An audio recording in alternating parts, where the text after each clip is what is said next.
इस वक्त की बड़ी खबर आपको बता दें, उमराह के लिए जाने वालों को लखनऊ एयरपोर्ट पर रोका गया है। सऊदी अरब की सरकार ने एक एडवाइजरी जारी की है।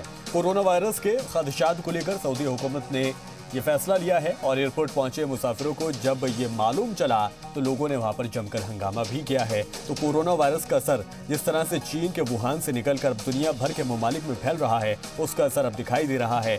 आपको बता दें कि उमराह के लिए जाने वालों को लखनऊ एयरपोर्ट पर रोक दिया गया है और सऊदी हुकूमत ने यह फैसला लिया है कि कोई भी बाहरी अभी नहीं आ सकता। हालांकि जो लोग उमराह पर जा रहे थे उन्हें जब रोका गया तो वो गुस्सा हो गए और उन्होंने हंगामा भी वहाँ पर किया है। मुसाफिरों को जब ये पता चला तो उन्होंने जमकर हंगामा किया है और लखनऊ में इन लोगों को रोका गया है। एडवाइजरी जारी की गई है सऊदी हुकूमत की तरफ से और चूंकि कोरोना वायरस जिसको कहा जा सकता है कि महामारी के तौर पर फैल रहा है। और इरफान अहमद जो कि हज कमेटी ऑफ इंडिया के मेंबर हैं, वो हमारे साथ जुड़ गए हैं। स्वागत है आपका, इस्तकबाल है ज़िल-ए-सलाम में आपका। क्या वजह रही, क्या कुछ कहना है एडवाइजरी जारी करके सऊदी हुकूमत का? नहीं, मेरे को भी जैसा अभी थोड़ी देर पहले मालूम हुआ है कि सऊदी गवर्नमेंट ने कोई एडवाइजरी जारी की है। वो तमाम जो ऐसे ममालिक हैं जहाँ इसके फैलने का, कोरोना वायरस का खतरा है जी, उन्होंने वो उसके जितने भी वीजा है उसको पेंडिंग कर दिया है, उसको अगले आदेश तक।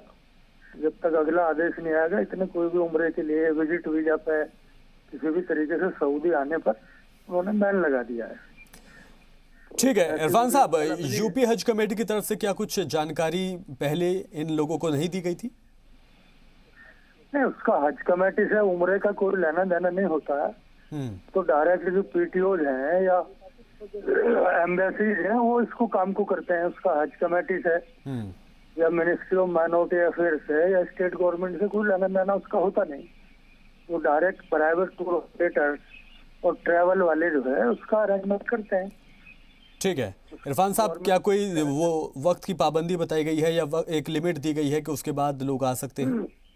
नहीं, अभी तो जो एडवाइजरी उनकी आई है तो कोई उन्होंने डेट तो अभी कोई मुतय्यन की नहीं है। कोई ऐसी डेट फिक्स नहीं की है।